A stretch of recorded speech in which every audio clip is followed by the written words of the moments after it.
दोस्तों Tata Motors limited. दोस्तों आज के दिन टाटा मोटर्स आपको काफ़ी ज़्यादा फोकस में देखने को मिल रही थी। फोकस में रहने का सबसे बड़ा रीज़न है टाटा मोटर्स से रिलेटेड एक काफ़ी बड़ी अपडेट हमें देखने को मिल रही थी। मॉर्निंग में टाटा मोटर्स की जो परफॉर्मेंस थी वो काफ़ी अच्छा हमें देखने को मिला था, भले वो परफॉर्मेंस टाटा मोटर्स सस्टेन करती हुई देखने को नहीं मिली।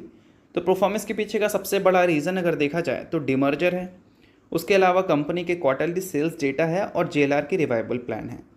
तो चलिए इन सारी चीज़ों को थोड़ा सा डिटेल में समझ लेते हैं। तो डिमर्जर की अगर हम बात करें तो 1 अक्टूबर की इसकी इफेक्टिव डेट हमें देखने को मिली थी, जो कि आप सभी को पता ही है।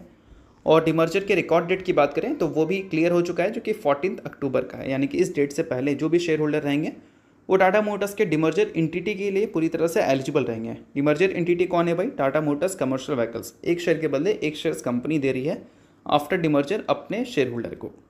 तो ये सारी चीज़ों के बाद अगर हम बात करें इनके सेल्स की, तो Q2 के जो सेल्स डेटा रिपोर्ट हुए हैं वो काफ़ी ज़बरदस्त रिपोर्ट हुए हैं।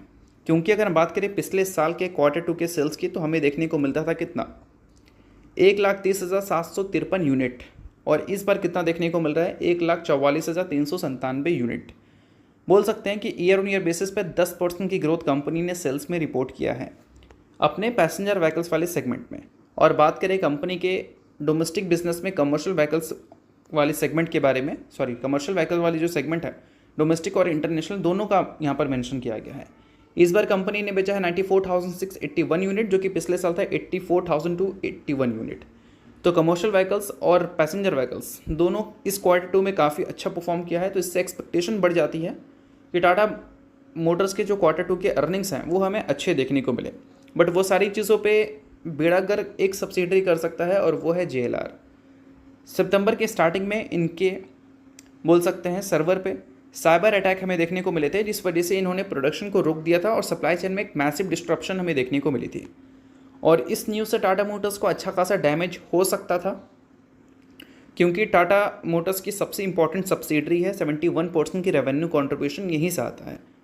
और इसके बाद जो डेटा रिपोर्ट हुआ वो काफ़ी ज़्यादा शॉकिंग था।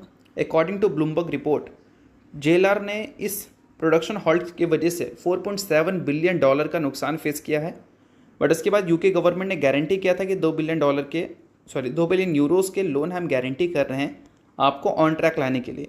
बट जो $4.7 बिलियन का लोन नहीं, अमाउंट जो इन्होंने खोया है इस प्रोडक्शन हॉल्ट की वजह से, इसका कहीं ना कहीं डैमेज कंपनी के फाइनेंशियल्स में दिख सकता है और कंपनी के Q2 के अर्निंग्स में भी दिख सकता है। तो भले कंपनी का डोमेस्टिक बिजनेस अच्छा परफॉर्म किया हो, बट फिर भी जेएलआर का ये जो न्यूज़ है प्रोडक्शन हॉल्ट का, ये सभी चीज़ों को वैनिश भी कर सकता है। तो इस चीज़ को थोड़ा सा नोट करके चलना। बाकी इसको किसी भी तरह का रिकमेंडेशन की तरह लेने की ज़रूरत नहीं है।